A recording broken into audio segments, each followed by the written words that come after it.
Hey, everyone. Throwaway account because my wife knows my main. I honestly never thought I'd write here, but something in me snapped this week, and now I need perspective, or maybe just a place to put the truth down somewhere she can't twist it. My wife, let's call her Hannah, and I have been together for 6 years, married for 3. We were never the perfect couple, but we used to at least feel like us. She was warm, funny, affectionate, or maybe that was just who she pretended to be in the beginning. Looking back, I think the first shift happened slowly, too slowly for me to notice. A late night here, a girl's trip there, little white lies that didn't matter alone, but formed a pattern when stitched together. It started with her phone. She used to leave it anywhere: kitchen counter, bathroom sink, our bed. But suddenly, she treated it like it was a ticking bomb. Screen down, always locked, notifications off. When I asked about it, she'd laugh this dismissive, sarcastic laugh and say, "Relax, you're being paranoid." Then came the mood swings. One day she'd be overly sweet, almost clingy. The next, she'd act like I was annoying her by simply existing in the same room. I kept telling myself she was stressed. Work, family, life.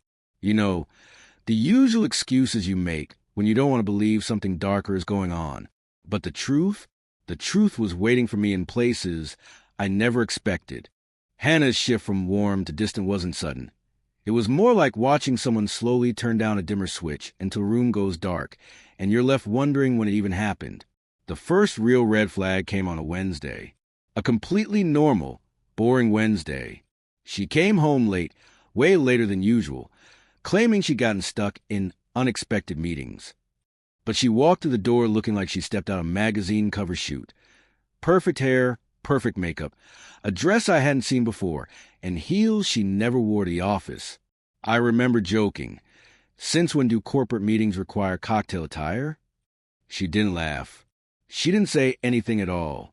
She just brushed past me like I was a coat rack and headed straight to the shower.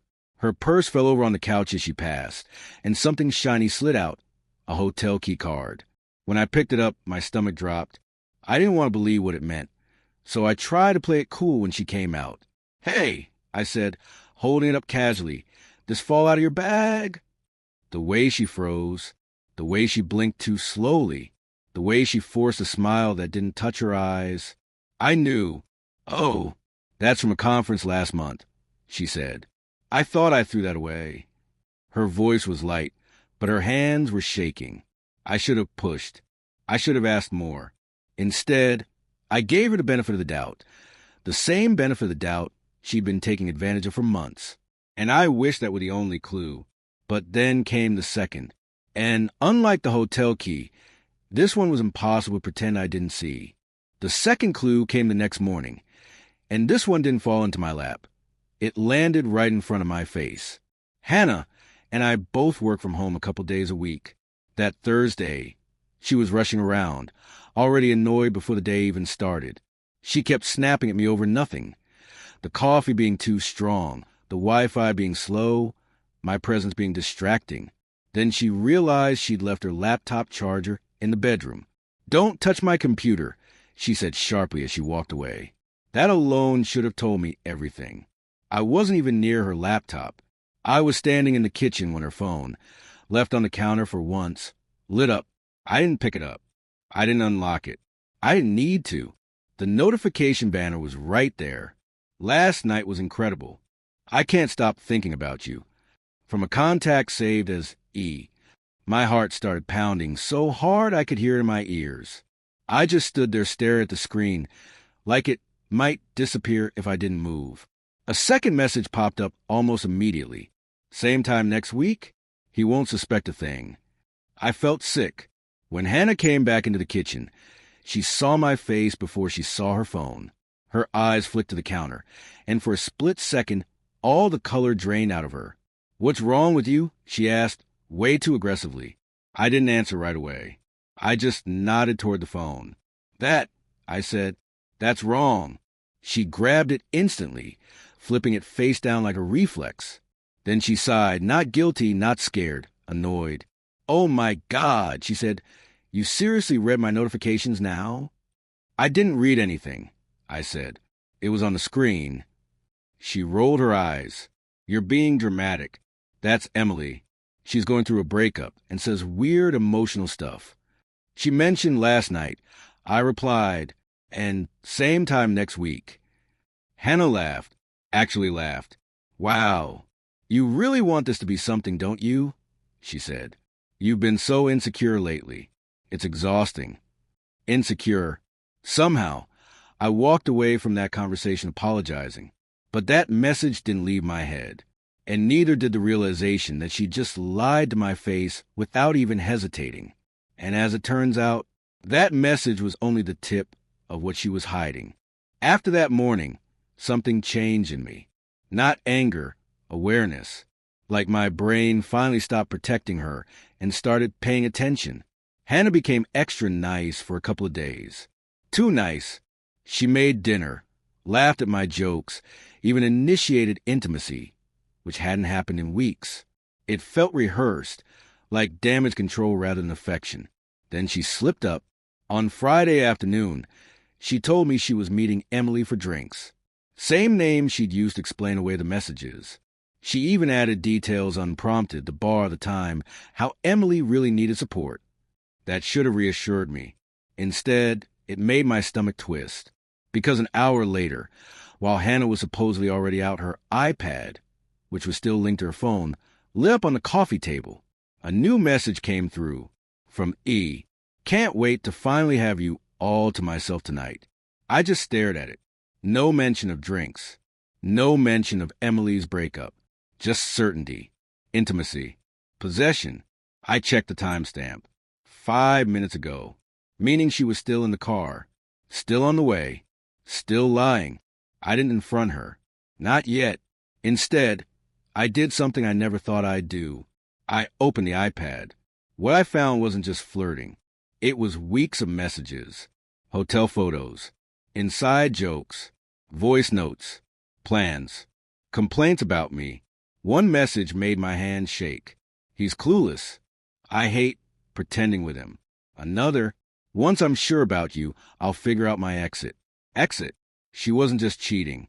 She was planning to leave on her terms, while I played the role of the oblivious husband. And then my phone buzzed. A text from Hannah. Running late. Don't wait up. That was a moment the shock finally turned into something colder. Because I realized I wasn't just being betrayed. I was being managed. After reading those messages, I sat there in total silence. I didn't cry. I didn't yell. I didn't even feel angry yet. It was more like my brain had switched into some kind of survival mode. I took screenshots of everything. Every message. Every photo. Every voice note where she laughed about lying to me. I sent them to myself. Then I closed the iPad and put it back exactly where it was, like none of this had happened. When Hannah finally came home around midnight, she acted completely normal. Cheerful, even. Emily says hi, she said casually, kicking off her shoes. I looked up from the couch and smiled. A real smile, maybe the best acting I've ever done. Glad she's doing okay. I replied. She leaned down and kissed my forehead. I'm exhausted. I'm going to bed. I watched her walk away and felt something inside me harden. That night, lying next to her while she slept peacefully, I realized something terrifying and liberating at the same time. She thought she was in control. She thought she was smarter. She thought I was clueless. And for the first time in our relationship, I decided to let her keep thinking that, because I needed answers, not excuses, and I knew exactly how to get them. The opportunity came sooner than I expected. The very next morning, her phone rang, and she couldn't get to it in time. It was barely 7 a.m. when her phone started buzzing on the nightstand. Hannah was in the shower. I was half awake, staring at the ceiling, still replaying her messages in my head like a broken record. The buzzing didn't stop. Once, twice, 3 times. Then the screen lit up. E-calling. I didn't touch the phone. I didn't need to. She'd forgotten to silence it. And somehow the call went to speaker as it flipped to voicemail. His voice filled the room. Hey, I know you said mornings are risky, but I just needed to hear your voice. Last night was amazing. I keep thinking about what you said about leaving him soon. I meant when I said I'm ready whenever you are. My chest tightened, but I stayed still, frozen. Then he added casually, almost joking, "Just don't chicken out again, okay? I don't want to be your secret forever." The shower shut off. Hannah stepped into the bedroom mid-voicemail. Her eyes went straight to the phone, then to me. For half a second, her face showed pure terror. And then, just like that, the mask slid back on. She laughed. "Wow," she said, shaking her head. "You answer my phone now?" "I didn't touch it," I said quietly. "I heard everything." She scoffed. "You heard a guy venting. Congratulations. That doesn't mean what you think it means." I sat up. "He said last night was amazing. He said you talked about leaving me." She crossed her arms, instantly defensive. "He's obsessed. I told you that. He exaggerates everything." "So you didn't see him last night?" I asked. She didn't even hesitate. "No." That lie was smooth, automatic, almost impressive. I looked at her for a long moment and said, "I know about the iPad." Her face went blank. "What iPad?" she asked. And that's when I realized something chilling. She was going to deny this all the way to the end, no matter how much evidence I had. But I wasn't done yet, because while she was busy lying to my face, she had no idea I'd already reached out to someone who could blow her entire story apart. After I said, "I know about the iPad," Hannah went very still. Not angry, not defensive, calculating, like she was deciding which version of reality to sell me next. "You went through my things?" she asked quietly. "That's a serious breach of trust." I almost laughed at the irony. "I didn't go through anything," I said. "Your messages synced automatically." She shook her head, disappointed, not in herself, but in me. "This is exactly why I didn't tell you anything," she said. "You spiral. You connect dots that aren't there." I let her talk, let her build the lie, because at that point, I already knew the truth, and more importantly, I knew who could confirm it. While she was getting ready for work, I sent a message I'd been debating all night, to Ethan's ex. I'd found her name buried in one of the message threads, Hannah complaining about how crazy she was, how Ethan was finally free. It didn't take much digging to find her on social media. I kept the message simple. "Hi, I'm sorry to bother you. I'm Hannah's husband. I think there's something you should know, and something I need to ask you." I didn't expect a response. I got one within 10 minutes. "I was wondering when you'd reach out." My stomach dropped. She told me everything. How Hannah and Ethan's relationship didn't just start. How it overlapped with her relationship by months. How Hannah knew Ethan was taken and didn't care. How she'd been telling Ethan the same things Hannah told me. "I'm trapped. I just need time." Then came the line that made my hands go numb. She does this every time.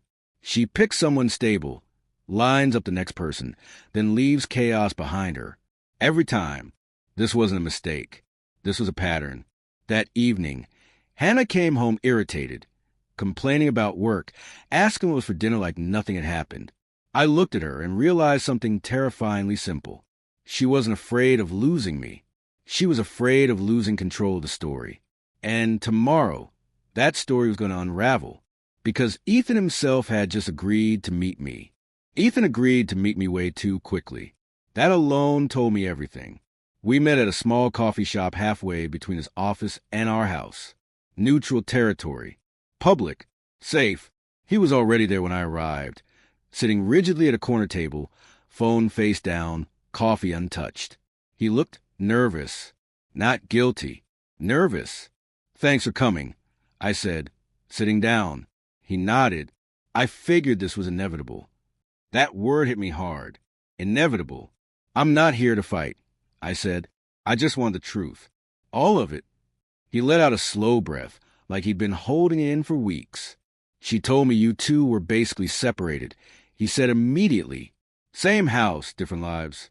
"She said you were emotionally distant, cold, that she was only staying because she didn't want to hurt you." Of course she did. I pulled out my phone and showed him a picture Hannah posted just 2 weeks earlier. The two of us smiling at a family dinner, her arm wrapped around mine. His face fell. "She told me you hated those events," he muttered. "Said you only wanted to keep up appearances." I nodded.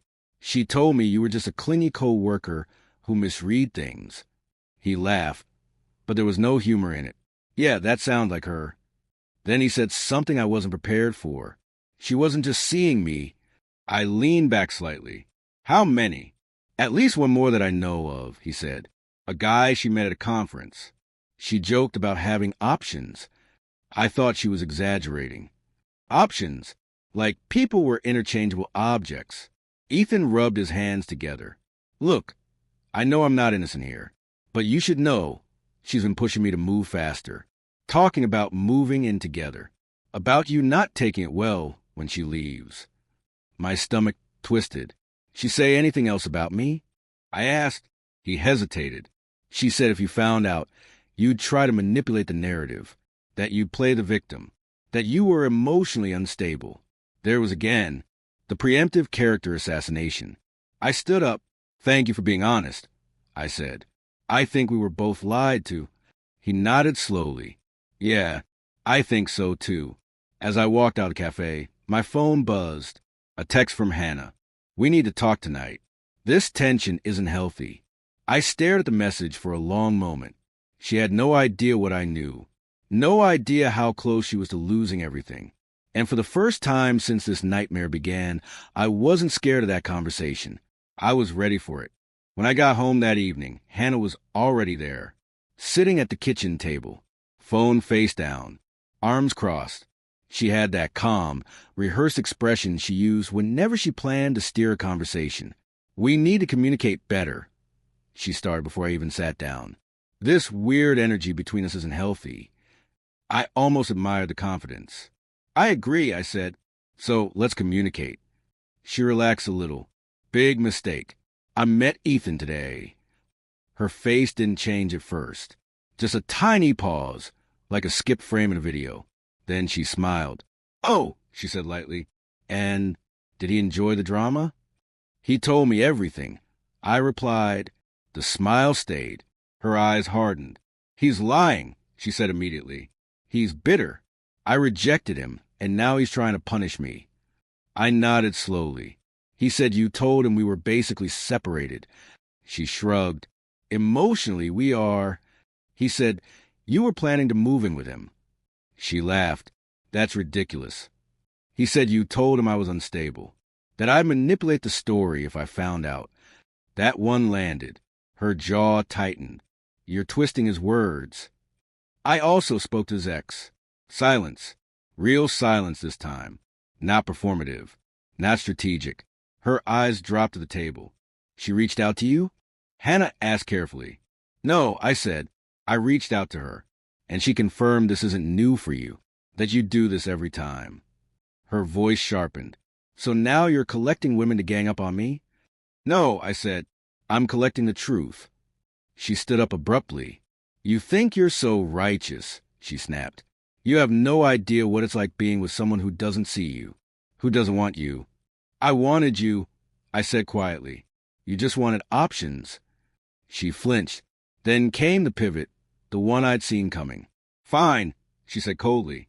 "Yes, I cheated, but you pushed me there. You checked out long before I did." I shook my head. "I checked out after you started lying." "You're rewriting history," she said. "Classic." I looked at her, really looked at her, and realized something important. She wasn't fighting to save us. She was fighting to avoid accountability. And that's when I made the decision that ended everything. I didn't raise my voice. I didn't argue back. I didn't defend myself. That seemed to confuse her more than anything. While she stood there, listing my supposed failures like she was reading charges in a courtroom, I realized something painfully simple. This conversation had happened 100 times already in her head. She knew all her lines, all her angles, all the ways she could twist this so she wasn't the villain, and I was done playing my role. "Hannah," I said calmly, "I'm not doing this anymore." She blinked. "Doing what?" "This," I replied, gesturing between us. "The blaming, the rewriting, the pretending. Her tone sharpened. So what? You're just giving up? No, I said. I'm choosing myself. That stopped her.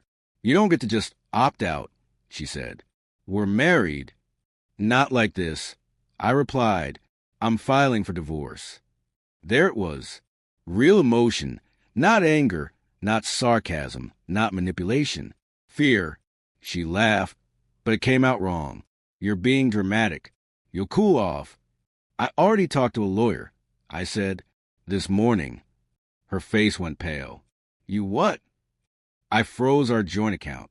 I changed my passwords, and I saved every message. She stared at me like she was seeing a stranger. You planned this, she said slowly. I adapted, I corrected, to the truth. She slammed her hand on the table. You think you're going to come out of this looking good? I don't care how I look, I said. I care about being done. For the first time since I'd known her, she had nothing to say. No counterattack, no tears, no clever pivot, just silence. And in that silence, I felt something lift off my chest, a weight I didn't realize I'd been carrying for years. She finally spoke, quietly this time. You're making a mistake. I shook my head. No, I said, I stayed too long. That was a mistake. She walked past me without another word, grabbed her coat, and left the house. The door clicked shut, and just like that, it was over. But what came after, the emotional fallout, the doubt, the strange peace, was something no one ever talks about. The house felt wrong after she left. Not empty, exposed, like the walls had been holding their breath for years, and finally exhaled all at once. I stood in the kitchen for a long time, just listening to the refrigerator hum, the clock ticking, sounds I drowned out with arguments and excuses for so long. That night, I slept better than I had in months. And that scared me. I woke up expecting regret to hit me, like a truck. Instead, there was a strange calm. Not happiness, not relief, just quiet. The kind of quiet you get after finally telling the truth out loud. Then the fallout began. By noon the next day, my phone started blowing up. Hannah had wasted no time controlling the narrative. Texts from mutual friends. Hey man, Hannah says you two are just taking space. She said you kicked her out over a misunderstanding. Is everything okay? She sounds really upset. There it was. The story already shifting. She called me once. I didn't answer. She called again. I let it go to voicemail. Her voice was calm, soft, almost loving. Hey, I think we both said things we didn't mean. I'm staying with a friend. Let's not do anything permanent until we talk this through, okay? No apology, no accountability, just damage control. That's when I realized something important. She wasn't grieving the marriage. She was grieving the loss of leverage. I didn't call back. Instead, I sent one message. Just one. Please communicate through lawyers only.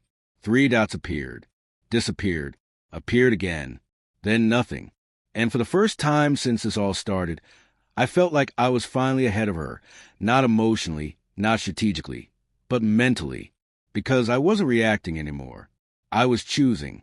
The next week was a crash course in who Hannah really was when she didn't get her way. Her tone shifted fast. When the soft voicemail didn't work, the accusation started. Emails this time. Long ones. Paragraphs and paragraphs explaining how I was the problem. How I was emotionally unavailable. How she felt neglected. How she never meant to hurt anyone. Every message somehow managed to avoid the word sorry. She also tried something else. Mutual friends started reaching out again, but this time their messages felt cautious. Hey, just checking in. Hannah's saying some stuff that doesn't really add up. Apparently, her stories weren't consistent. In one version, I was cold and distant. In another, I was controlling and jealous. In another, she claimed the affair was emotional only and that I'd blown it out of proportion. The cracks were showing.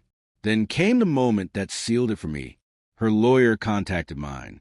They were asking for access to the joint savings account, the same account she claimed she never planned to touch. They framed it as temporary financial support. My lawyer sent back screenshots, dates, messages, proof of her plan to leave. The request disappeared within an hour. No argument, no follow-up, nothing. That silence told me more than any confession ever could. That night, I sat alone in the living room, scrolling through old photos on my phone. Vacations, birthdays, smiles that looked real at the time. And for the first time, I didn't feel angry at myself for believing in her. I felt proud that I finally stopped, because loving someone isn't a mistake.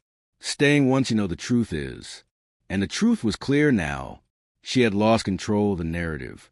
And I had finally taken control of my life. Once the legal stuff went quiet, something unexpected happened.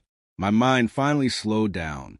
For weeks, I'd been running on adrenaline, reacting, defending, bracing for the next lie. When that stopped, there was this weird emotional vacuum. Not loneliness exactly, just space. And in that space, I started noticing things I hadn't in years. I noticed how tense I'd been all the time. How often I used to rehearse conversations in my head before talking to her, just to avoid setting her off. How I'd stopped inviting friends over, because she'd find a reason to be irritated afterward.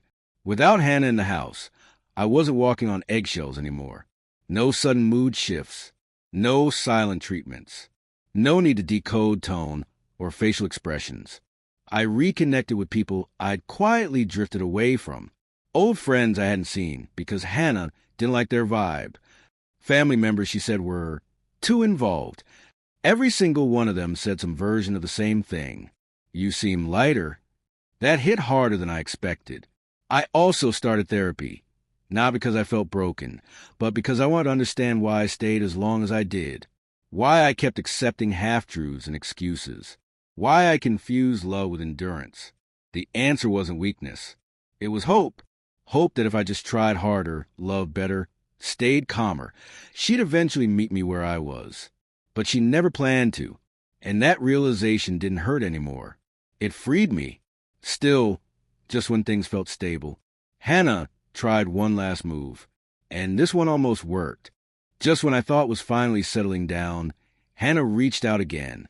Not through lawyers, not through friends. Directly. A text, short, carefully worded. I've been thinking a lot. I know I hurt you. I just want to talk, not to argue. For closure. Closure. That word almost got me. I stared at my phone for a long time. Part of me wanted to ignore it. Another part, the old trained part of me, felt responsible for her emotions, for making sure things ended nicely. So I agreed. Coffee. Public place. One conversation. When I walked in, she was already there. Softer clothes. No makeup. Hair pulled back. She looked fragile. Intentionally so. I'm not here to fight, she said immediately. I just want you to know I never meant to hurt you. I nodded, said nothing. She talked for 10 straight minutes. About how lost she felt. How confused. How therapy had opened her eyes. How she realized she'd been self-sabotaging. How she missed me. How she'd never felt safe like she did with me. Every sentence was almost perfect, almost believable. Then she reached across the table and touched my hand. And just like that, I saw it clearly. She wasn't apologizing for what she did. She was auditioning for a second chance. I know I don't deserve it, she said quietly, eyes glossy. But I think we could start over. Do it right this time. A year ago, that would have shattered me. That version of me would have seen hope. This version saw strategy. I gently pulled my hand back. Hannah, I said calmly, you're saying all the right things, but none of them include accountability. Her expression flickered. What do you mean? I mean you're talking about how you felt, not what you did. You're talking about losing me, not lying to me. She opened her mouth, then closed it, and in that pause the act slipped. So that's it? She snapped. You're really going to throw everything away? I stood up. No, I said. I already saved myself. Her face hardened. The softness vanished. You'll regret this, she said. You won't find anyone who puts up with you the way I did. I smiled sadly. I hope not. I walked out without looking back. And this time I truly knew it was over. It's been a while now. Long enough for the noise to fade. Long enough for her voice in my head to finally quiet down. I don't wake up thinking about what she's doing anymore. I don't rehearse arguments that will never happen.